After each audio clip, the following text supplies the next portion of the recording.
Hola, bienvenidos a un nuevo tutorial de FET. En este caso vamos a seguir con los problemas de la ciencia de materiales y lo vamos a seguir manteniendo en el enfoque de la obtención de la ecuación de la elástica de una viga cargada.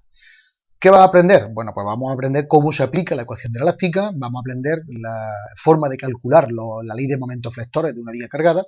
con respecto a diferentes signos de otros problemas que hemos tomado unos signos de ubicación de los ejes, ahora vamos a cambiarlos con respecto a otros, y luego veremos cómo se obtienen las constantes de integración de la ecuación de la elástica para obtener nuestra ecuación diferencial.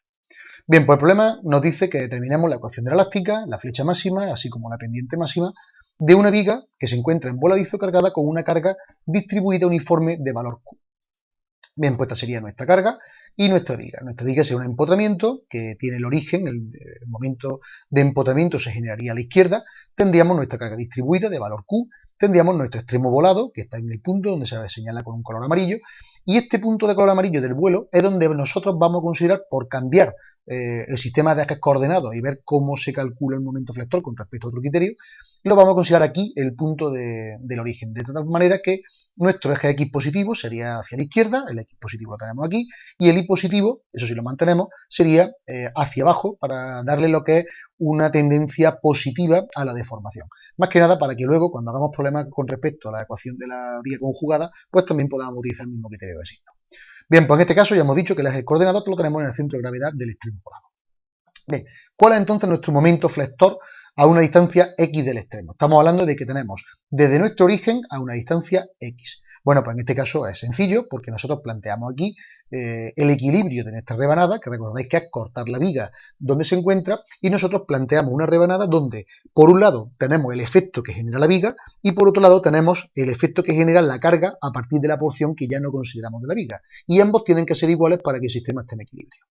Bien, pues tendríamos que m sub z sería igual a menos q por x al cuadrado partido por 2, que sale de multiplicar q por x, la carga correspondiente a extendida a una distancia x, por la distancia desde el punto del centro de gravedad de la carga, que sería x medios, que es la distancia desde el centro de gravedad de la carga hasta la sección que estamos considerando. Bien, pues vamos a hacer un recordatorio que solemos hacer siempre para cuando hacemos problemas de la elástica,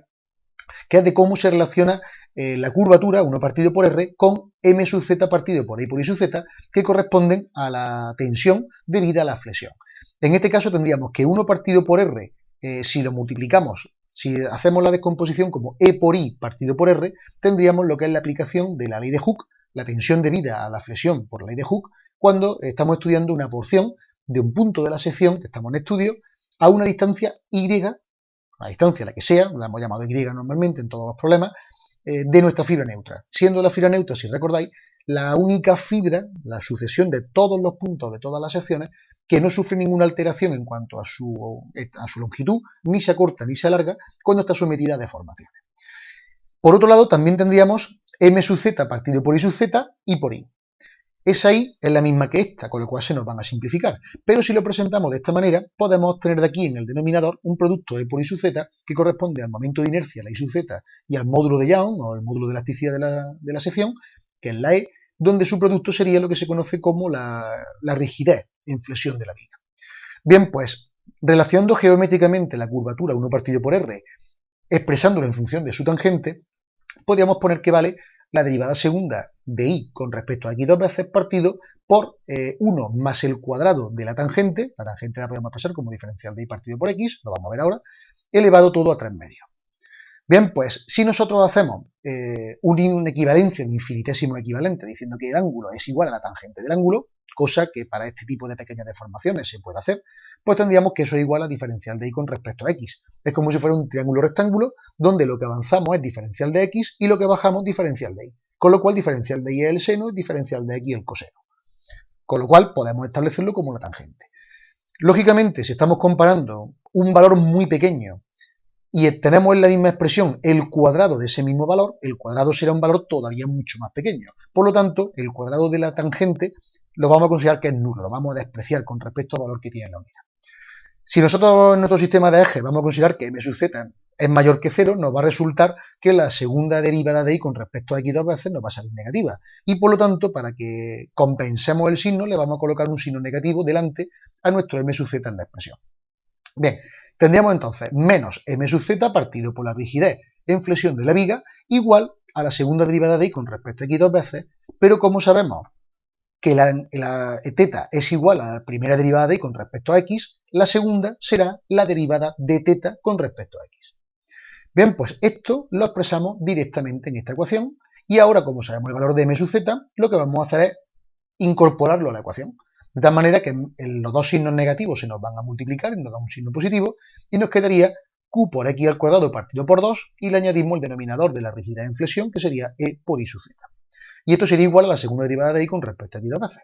Si os fijáis, esto ya nos va a permitir obtener una ecuación diferencial y luego los términos de la ecuación los vamos a sacar como un problema de valores iniciales.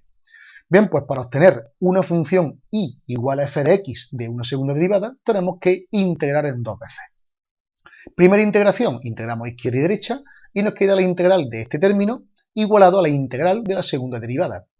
La integral de la segunda derivada será la primera derivada. Y la integral del término que tenemos a la izquierda, si extraemos fuera los términos constantes, como son por ejemplo el q y el 2e por y sub z, nos quedaría x al cuadrado diferencial de x que se integra como x al cubo partido por 3. Multiplicado por este otro 2 que habíamos sacado previamente, nos quedaría q por x cubo partido por 6 por e y por y sub z en el denominador. Y a esto, como la integral no es definida, le tenemos que añadir una constante de integración que resolveremos por valores iniciales, en función de las condiciones de contorno. Si integramos en una segunda ocasión, en una segunda vez, lo que vamos a obtener es que la integral del diferencial de y con respecto a x sería la y, y que la integral de qx cubo partido 6x más c sub 1 sería nuevamente este término, todo esto iría entre paréntesis, lógicamente, sería el término que queda fuera de la integral, esto sería como dos integrales separadas, y nos quedaría q partido y sub z, x cuarta partido por 24, más c sub 1, que saldría fuera de la integral, por x, y en este caso se le añade una segunda constante debido a esta segunda integración, que sería la c sub 2.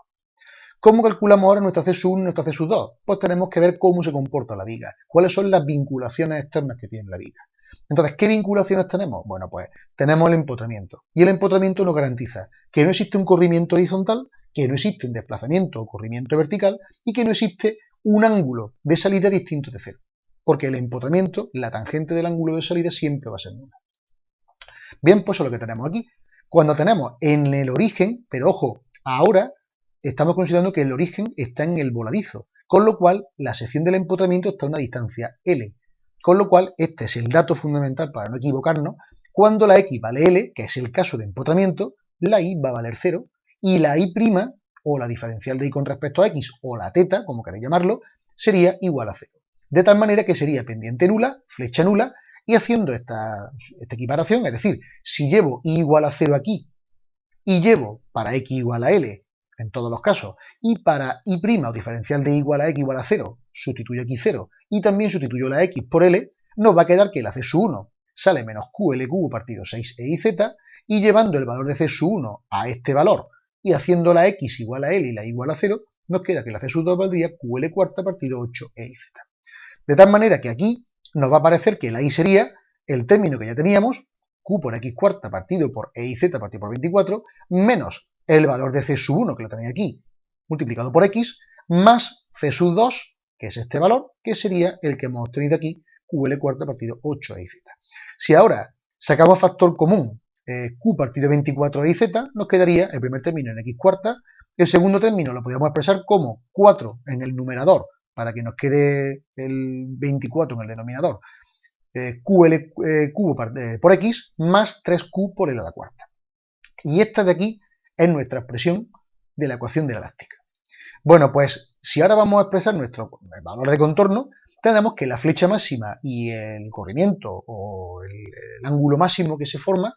lo vamos a tener también en el extremo volado. Pero ahora el extremo volado es el origen de coordenadas, con lo cual, como hemos calculado todos los valores con x igual a L en el empotramiento, ahora todas las flechas y el ángulo lo vamos a calcular con x igual a 0. Luego en x igual a 0, ¿qué tendríamos? Pues tendríamos que este término se anula, este se anula, y nos quedaría estos dos términos multiplicados, que sería la flecha máxima q al cuadrado L cuarta partido 8e y por i sub z.